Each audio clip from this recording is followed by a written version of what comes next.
Draft your LCS team and earn money. Alpha Draft. Azir there 3 bans, and Rek'Sai Nunu with 1 more to go for World Elite. And no adaptation bans whatsoever from that first series, so we could see a very similar flavor of fix. I'd be surprised to see the Veigar again. They've pulled it out twice, 2 more times than I expected, but I'd be surprised to see it again, and the LeBlanc's the last ban. Yeah, LeBlanc being the last ban is interesting because that does leave open Kassadin, Janna, Nah, Jarvan is also open, but Kassadin for Koro again, can't really blame him after that performance. And look, most teams, they'll snap up Kassadin at the first chance. Of course, World Elite, they had that Jarvan, didn't work out for them that game, and Kassadin was the instant reply, and it's the first pick here. Yeah, so a very strong first pick here coming through for EDG. World Elite gonna go for Nara, it seems like. So Aluka does have some experience on this champion, isn't quite at the same level as, say, Koro, who's looked fantastic here, but a very strong pick. And I do like something a bit tankier here instead of the Rumble that Aluka's been playing a lot of. Yeah, I mean, look, he didn't play poorly. Obviously, he got a huge snowball early game, but again, the game was kind of played around him, unfortunately. You know, all the rotations and stuff, there was nothing Rumble could do. The early Negatron buy didn't pay off for him. I understood the theory and made sure that he would always convincingly win trades against the Kassadin, but just didn't pay off. Yeah, and the Narvan combo actually completed for World Elite, so those are 2 very good picks for them to start off the draft with both Nara and Jarvan coming through. Now EDG have some choices here. Clearly playing Lee Sin last game as he does get hovered here. That was interesting to me. Clearly is not known as a Lee Sin player. But it was wonderful to see the trio. It was Corki, Janna, and Lee Sin moving around the map, taking objectives, so much disengage right there. Although he's not known for his skirmish ganking pressure, just the tools that Lee Sin provides a comp are still very, very strong. So I can understand the pick. Just don't expect the early pressure coming out of Lee Sin. Yeah, and that's what they go for. If it ain't broke, don't fix it for EDG. They've got Janna and Lee Sin again as their 2nd and 3rd picks, and World Elite going to consider their next 2 now as well. They've already changed a little bit up with the Gnar pick. I wonder what else they want to try and change here. Yeah, it looks like they're going to settle on the Kalista right here. Kalista Thresh is a very strong lane, so I can see some laning power coming out there. There's so much pick potential coming out of the Thresh Jarvan combo. There's Teamfight CC coming out right here. I mean, they changed to Leona. That's very much the same flavor right here. I guess they're maybe looking for an AoE mid laner coming in last pick right here. The Teamfight Wombo's on, but if they just continue with these rotational picks, let's say we see the same comp coming out from EDG. If they finish it off with the Veigar, with the Corki, it's going to be very difficult for World Elite to force the fights they want to, just because they've gone all in on teamfight control. Yeah, and I do like Leona Kalista here from World Elite. Again, a bit more of a solid draft this time around. Lots of good frontline, lots of good engage and initiation. They've got plenty of tools to work with here in this comp, and it's just a matter of what's Ninja going to play, with especially with Xerath and Azir both being banned here in EDG. Looking at some pretty curious picks. They might change things up here from the last couple. We'll give them a couple seconds to go for it. And Deft is trying to give Kog'Maw his first LPL spring win. That is Kog'Maw Lulu as their last 2 picks. And look, almost kicking and screaming did Crystal take Kog'Maw and get him that first win. It was so close. You have to go back and watch a wonderful game in that Snake series right there.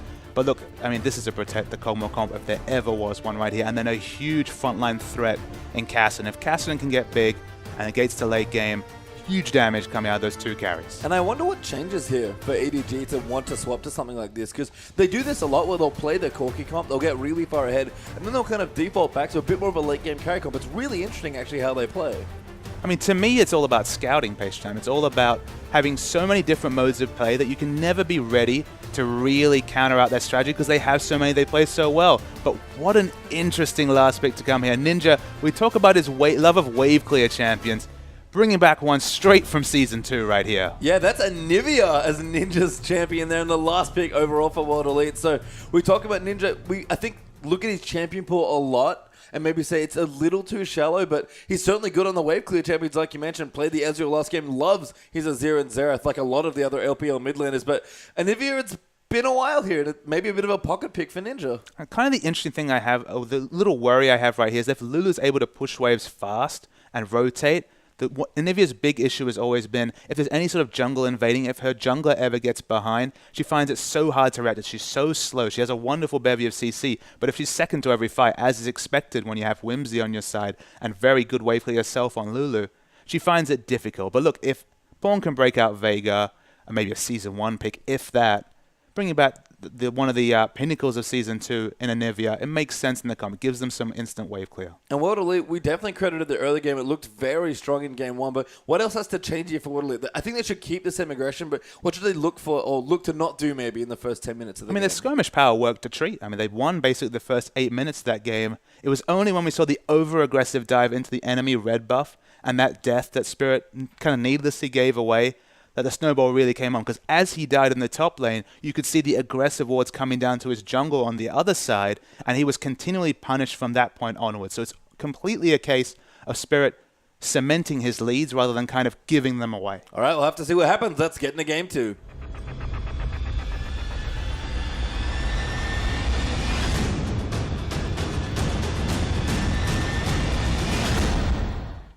And welcome back into the Rift for our last game of the evening. Week 4, Day 3 of the LPL is almost in the books. Day 3 has been absolute insanity when it comes to games of League of Legends. But EDG are looking to close things out quickly and in style. They're 1-0 up to go 6 straight games in a row over this weekend and be the one true leaders of the LPL standings. Yeah, they will finish the league first. It's just the level of advantage they have that's going to be determined this game right here. It could be the massive 5-point buffer over Snake. That's what they're shooting for. That's what they've picked for.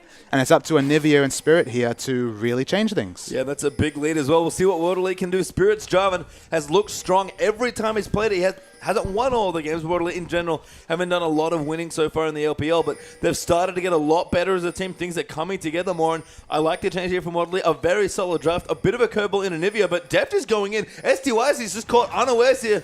We'll get auto attack down a little bit. UJ actually going to get caught a bit now as well. Maker going to pop the shield. A bit of free gold there from Jana from the Spell Thieves, and a bit of a weird invade. Yeah, very interesting, aggressive invade coming out right here. It's going to be interesting to feel out this matchup between the Kalista and Kog'Maw. Both of them have that late game hyper carry potential right here. Of course, you have to side it with Kog'Maw, as you always do, with the massive range and the percentage health damage right there. But it's going to be a very interesting laning phase between the two. It has indeed. And EDG did get some early wards down there in the blue side jungle for World Elite, so that invade was not for nothing. They're clearly going to start directly on his blue buff actually here on Lee Sin. There he is, and in the mid lane we get to see the first trades between Kassadin and Anivia. This used to be actually a significant counter matchup for Anivia, just because she would find it hard to deal with all the silences coming out and wouldn't be able to eat the burst damage. But of course, with all the changes to Kassadin's kit and abilities right here, it should be a lot more even, at least in the laning phase. Yeah, definitely a little worried to give Pawn a champion like Kassadin, though. He's played fantastically all weekend, played Vega to a T in that last game here, and now has Kassadin to go as well. Yeah, we were expecting the Kassadin top coming in here, but there was that last second top, so worth noting here. That is Koro on the Lulu up top, and Kassadin in the mid lane. Spirit has a visit mid early again, trying to maybe get some more gank pressure going, but leaves Alucard's lane alone for now. Clearlove again started on his blue, looking to go very quickly to his red. Maybe has a level 3 double buff gank in mind, but the bottom lane matchup is a bit interesting here, because we've seen this today already, and Kalista won pretty handily for Vasily. Yeah, it was very significantly ahead in CS in lane right there. So it's interesting to see how this matchup pumps out. Both of these are very fancied 80 carry players in the Chinese scene right here. Deft, he's played a lot of Kog'Maw, so you'd say he definitely has the experience advantage on his champion right here. But again, we're just starting to learn the potential of Kalista as a competitive pick. Yeah, Defty getting a bit more trades. Actually, Fairy behind in CS, but EDG are trying to deep freeze that wave in towards the bottom side of their lane. So Deft will start to pick up CS more and more, but in general, he has to play very safe to get to his pass blocks. And Koro is going in on Aluka here. Magana's been transformed, but Koro is taking advantage of actually going to bounce in. Koro might just turn around and look for a solo kill there. The Gliderlands does get, and first blood goes to Koro. The max range Gliderlands. It was actually Koro that was suffering the first blood in that series against Starhorn Royal Club. He's been struggling in lane a few times recently. Even in the last game, was camped out with reckless abandon, then eventually scaled into the game. But right here, he's got himself a lead all on his own. And I feel like we see this more often than not from Lulu solo laners in the LPL. What is it about Lulu that's just actually made us in quite a lot of play? The trade damage there is just so strong. She has the very good wave clear, which is something that's so prioritized, especially in a scene that's in so many Nunu picks, so many double Sightstone jungle support combinations, the ability to push your lane and then get aggressive wards in the enemy jungle is so prioritized. We see continued trades down the bottom lane right here. Really strong tornado there from Mako. Deft actually going to win this trade here as UJ backs off and takes so much poke for his trouble. So very strong play by the EDG duo once again, and Deft's now leading in CS. And it's really an issue with this Leona right here. Of course, she's very good at those all-in trades right here. But once the living artillery, the Biocan Barrage is used, as we see, the trade continues. Another really good tornado, but Def is going to go down. UJ nails it that time, and now Mako going to move in. Koro actually teleporting down. STYZ goes down to the passive of Def. Koro tags STYZ and gets another max range kill. Lance kill. Koro managed to get so many 1,000 plus range kills already at the 4-minute mark here, but the trade damage and then just the long range potential of those glitter lances, it's so easy to overlook Lulu's kit. She's fallen a bit out of favor, but whenever we see her, she's been super impressive in the LPL. Yeah, really hasn't. Koro looking great so far. Here is Pawn looking to maybe get dope here. Spirit might fancy himself, but Clearlove's already around. It's actually only level 3, so behind a bit here, but will move Spirit and Ninja out of the lane and give Pawn a bit of space to farm out under his own turret. And definitely going to need the breathing room in the early levels, pre-catalyst, pre any sort of mana items right here. Is going to struggle in a range versus melee matchup, but EDG, they're not happy with just relieving pressure. They're going straight for the dragon. Really smart early dragon here from EDG. Know that Water Lead have back to put so much pressure on the bottom side of the map. Aluka's still stuck in the top lane, and EDG are basically going to steal themselves the dragon. Yeah, Koro had CS so well after that initial solo kill right there. He's only going to fall about maybe 10 CS behind by the time he gets the turret right here. So although he loses a lot of experience, he'll only be even in levels with Aluka. He's still doing very well for himself. Yeah, and he has to walk back to lane as well. So very impressive stuff by Koro here. Spirit is going to rotate in. Actually puts a very aggressive pink ward down. Again, I like the aggression from Spirit. But Clearlove down the bottom ganks in and kills STYZ. It looked like it was going to be a repeat of the engage by Leona right there. Def felt so low, but Clearlove, his good buddy, was coming in with the jungle pressure right there. They do pick up the kill, and out of nowhere, 1,000 gold is the lead. Remember, at this point, World Elite had the 1,500 gold in the previous game right here. So EDG, they've arrested that early game snowball that they suffered in Series 1. Yeah, and another fantastically orchestrated gank by Clearlove. He is just so good at baiting people, forcing you, charge over you, whatever it is. He may not gank off him, but when he does, his hit rate's very high. And look, if we had a scale of communication between these joint language Chinese, Korean, Chinese squads, you'd have World Elite at one side, especially in the early weeks when they really struggled to communicate engages. And EDG, they look like they have no language problems whatsoever right here. The language barrier has been really blown through as they do so smart things. The level of baiting, the usage of the summoner spells at the last second, they're definitely a very well-practiced, strong communicating team. Yeah, just all on the same page, want to do the same thing, and that's win games of League of Legends, and they've been doing a lot of that recently, especially this weekend as they look to go undefeated in games over the entire LPL weekend, playing an extra match here as well. Yeah, so although there is a chance for OMG to pick up a 3-point 2-0 series and close the distance, they're still going to be at most 2 points behind EDG right here. So they are definitely your consensus top team in the LPL at the end of this week. Yeah, Def waddling back and forth in the lane. Has got himself, looks like components of both a Sheen and a Fade. So we'll see the early Trinity Force. A good NATO again there by Mako, but could be in trouble there from the Callista. Good damage coming through for UJ, but I like the trade from EDG as well. Def popping that Bioarcane Barrage and just getting a decent amount of damage traded back. And you get a bit of an example right there with that play from Mako as why Janna Sin is very competitive lane matchup against Leona. Usually when it's those engaged supports like Blitzcrank, like Thresh, you think Janna might be a liability because she's squishy, because she can be killed. But because you can channel that Q and cancel Leona's true engage, especially pre-6, you can really be effective in keeping Leona away from your carry right here. So Janna is very strong in this lane matchup. Yeah, and again, EDG have done a very solid job of freezing that lane whenever they can, just to make sure Def cleans up the necessary CS. Back in the top as well, Koro, even on Aluka, despite the big roams in the early dragon, actually looking to maybe bully him again. And the mid lane now as well, actually going quite well for Ninja. So the Nivea working out in the early stages, especially now that the Glacial Storm's been leveled. Yeah, but continuing that discussion of CS right here, it's in the bottom lane that you see the big discrepancy. 9 CS advantage for Deft in a lane matchup where we saw a massive 30 to 40 CS advantage in the previous series. Yeah, and Deft has just looked so strong. It's amazing he's doing this on Kog'Maw as well. And Spirit's waddling into the enemy jungle, does get a ward down there. So, again, trying to get some vision. But Yude's in trouble now, actually. Deft almost getting himself a kill. Does actually get it with the living artillery. Teleport does come in, but gets cancelled by Aluka.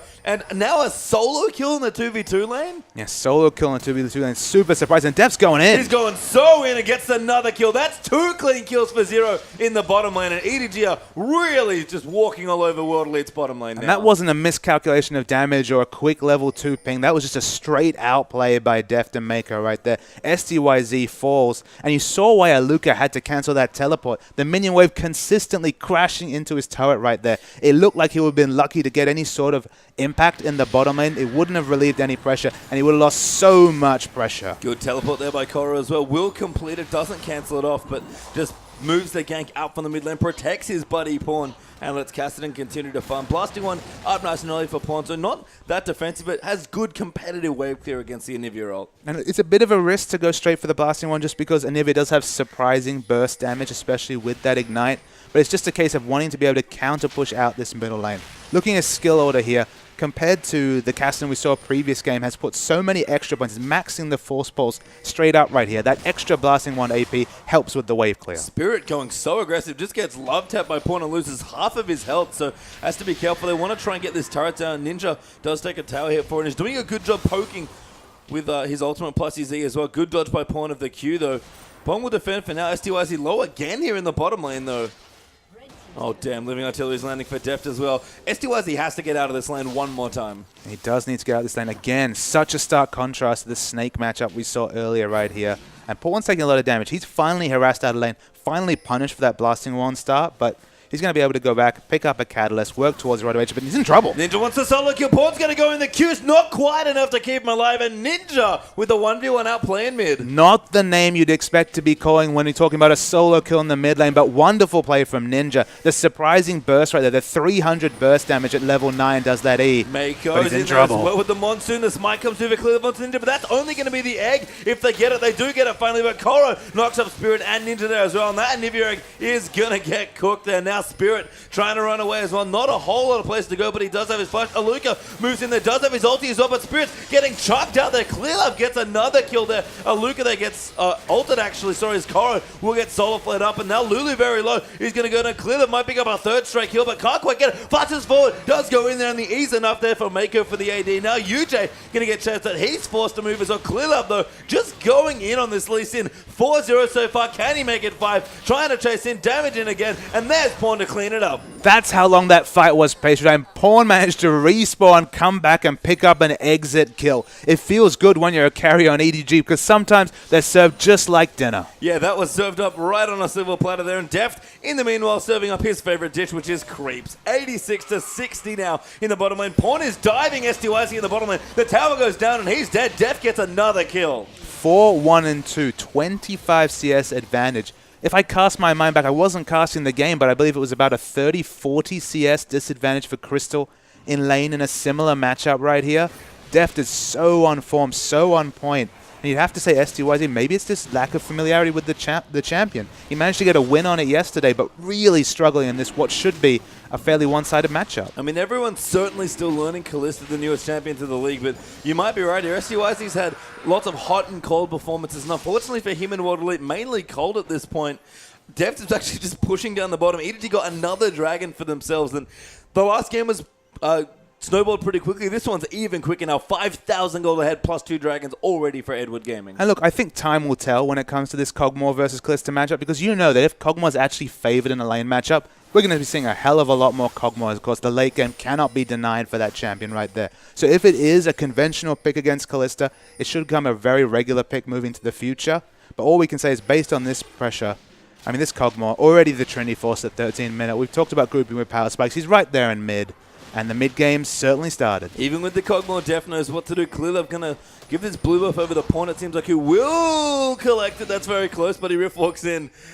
Clear Love just miscalculating that one, I think, with the help. Now Def going in. Spirit gets chunked to about a third health there. Def will defend his pink wards honorably. And now Ninja actually getting jumped on as well. Ninja's got nothing left. Def gets another kill now at 5-1 and 2. And EDG just again really rubbing it to World Elite. Absolutely. They're so quick in their rotation. They have so much mobility between Kassadin and Lulu right here. Both of them have their early items. Rod of Ages finished on Kassadin. 40% CDR already for Koro right here. And Deft is just cleaning up left, right, and center. I mean, Deft, playing Kog'Maw, definitely a favorite champion of his. Maybe, decided that Pawn got to play too many fun champions, wanted to play one of his own, and of course, EDG. Wouldn't surprise me at all to learn that they've been playing Kog'Maw in some of their scrims as well. But this game, with a pretty late game-oriented comp, this is just all early and mid-game for EDG. They don't need the late game now. And we'll return to your point you were discussing about the different flavors of comp that EDG bring out right here. What you can say is if you're doing a scouting report for this team, what would be Pawn's champion? But would it be all of them? Like, you can just play basically everything in the mid lane right here. Deft is happy to mix up his picks, whether it's the standards like Corki, working in the Jinx and Kog'Maw now into that champion pool right here. They play protect comps, they play engage comps, they focus on the mid game, and sometimes they're happy to take it into late. And that's kind of the power of being able to consistently mix up these champion team comps, is that nobody can get that accurate scouting report because everything needs to be on the board. Yeah, you're right. And we're going to take a quick inventory of EDG's items right now. They've got all of them. They do have all of them. We've got Morella Nomicon done here for Corey. Cooldown boots finished as well with the spare amp tome. Clear Love's on the way. He's got his Warrior Enchant plus his Sidestone and the Merc Shred, so very rich there as well. Rod of Aid is well and truly done for Pawn, maybe even a minute or two ago, plus a Fiendish Codex on top, Trinity Force, and 2 Longswords done now for Def as well. And Mako's actually almost finished that Crucible yet again. Sorry, the Mikhail's yet again. And SCOIZ, he's the saddest man on the Rift right here. Just the Berserker's Greaves and a Pickaxe to show for the first 15 minutes of the game. He is sitting on 1,400 gold. He will be able to add a BF Sword before too long right here. Interesting to see him moving away from the Hurricane build right here, because you look down the EDG lineup, no true frontliner right here. So Blade the Ruin King into Hurricane against the Lulu Ultimate and all the health that comes out from these members makes a lot of sense to me on paper right here. He doesn't need to tank bust, so he doesn't really need the Infinity Edge coming out from Kalista right here. But whatever item he goes for, it's going to be significantly delayed. Yeah, Deft is just so far ahead right now. Klilov going to queue a minion as well, and EDG will look to push their 5th turret of the game here, looking for the tier 2 in top. Kara, by the way, got a need to see large rod in his last back, so looking for maybe a Zhonya's here to get even more aggressive. Spirit's going to go in onto Klilov. That's a good ult actually, but can't quite get the kill. Not enough damage, and Pawn's going in onto Spirit. Def even diving under the turret to try and clean out the extra damage, but everybody lives for now. But EDG probably got Spirit low enough to push this last turret. And they're definitely focusing on the objective right here. This would be their 5th outer turret, only one standing in the bottom lane right here. Anivia has so much wave clear. This is not an easy thing to do whatsoever. But once that mana runs down, there's no blue buff available on Ninja. They have to run that mana down if they want to take this turret. EDG going to continue pressuring. Pawn's actually moved over to the mid lane now with the very mobile Kassadin, so able to move back and forth between the lanes if he needs to. EDG will rotate once again now. It's pretty hard to crack the inhibitor turret in mid lane, but at least they'll get some pressure going and good cleansing here as well. Pawn will get the pink ward. The World Elite plays very well defensively. And the creeps are actually bunching into the bottom outer turret right here, so it makes sense to send at least one member down bottom, get that minion wave pushing your advantage, because significantly pushing for World Elite right here. Without the minion pressure, out-pushing Anivia is just an exercise in frustration. So they need to go back to their fundamentals. They've had a lot of fun. There's been a lot of kills, almost a kill a minute right here. And Def's in trouble. Yeah, he actually gets ulted there as well. The Kalista will also move out. Def gets knocked up yet again. They're going to dive in, but Clearlove trying to protect him. Anivia doing a lot of damage, and Def needs to walk out of the ult. He does, as the Lucan now going to move in as well. Almost got the Narbiter full. So Mega now will be off soon. In fact, Koro could be the recipient. Good Glitterland, so doing a lot of damage with the flat AP on this Lulu so far. And Def low, he will keep back in though. You see EDG, they're being aggressive with their position, but they're basically bluffing aggression right here, because this is a mid lane Kassadin. He doesn't have access to teleport, does Pawn right here. So they don't want to commit to a fight. They're just trying to keep World Elite in very defensive posturing. Allows Kassadin to go and pick up some more items. He's actually going for the Merlinomicon second right here. So going to have a lot of upfront burst damage. But no Zhonya's just yet. I guess he feels confident that with the Lulu ultimate, he shouldn't be falling at the start of a fight.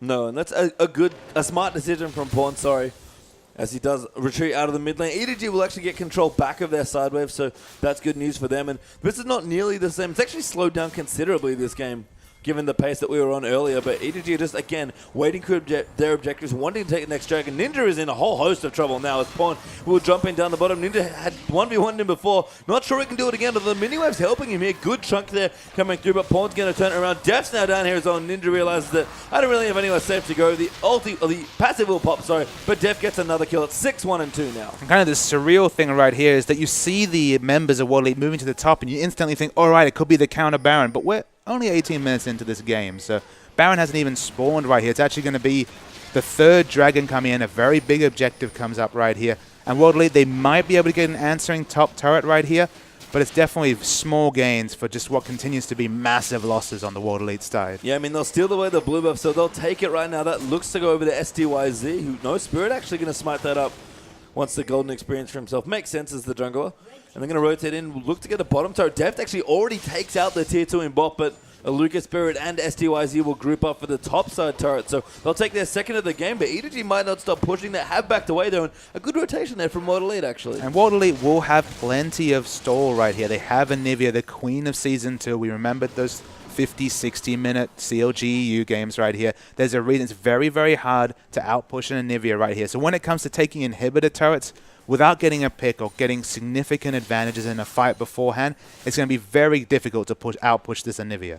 Yeah, and Ninja is powering up reasonably as well. He's looking like a Morella Nomicon to follow that Rod of Vader. So going to mirror the build of Pawn here on his Cassin, who's also picked up his Sork shoes, so ready to go for even more damage. Very cost-efficient damage build here from Pawn.